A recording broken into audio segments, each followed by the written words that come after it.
Hi, my name is Meredith, and I'm a student studying psychology from Canada. My question is very simple. How can you say that men and women, that there's no sexism when the very setup of this conference is sexist? For example, the men are seated in front of the women. Can you repeat the question a bit slowly, sister? Yes. Why is it that the men are seated in front of the women? The very structure of this conference is sexist. Why is that? MashaAllah, sister, that's a very good question. That why aren't the women seated in front? No, why are we not, if you're going to separate us, how come we're not left to the right? Correct. Why is one in front sister, of the that's a very other? good question. That why are the women, if you believe in equal, why not left and right? Why not? It's a very good question, sister. Because the Quran says in Surah Nur, chapter number 24, verse number 30, say to the believing man that he should lower his gaze and guard his modesty. Whenever a man looks at a woman, any brazen thought comes in his mind, he should lower his gaze. Now, if the women are sitting on my right, I will only have to speak looking on the left.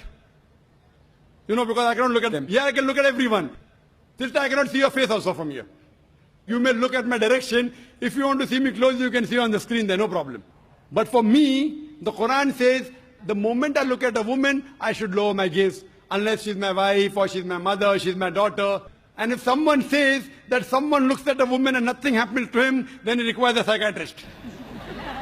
So if you were here, I would talk to you like that. So you'll tell me, what an ill-mannered man is this? You know, showing me his back. Now my gaze is there. Knowing the microphone, I cannot see you.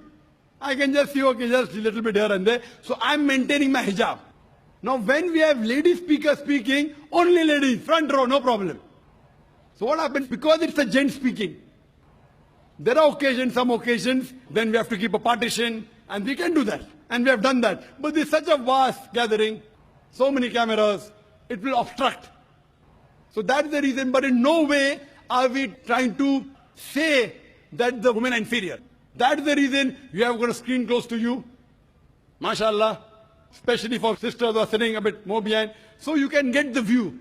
But in front, it will be difficult for me to speak, for me to maintain my hijab, for me to look, because in public speaking, you know, we are taught we have to look at the audience. If the audience is a woman in front of me, you know, I remember once I'd gone to the Gulf country, and I was called for a talk, and a ladies' organization. I always say that at least the front row should be gent, you know.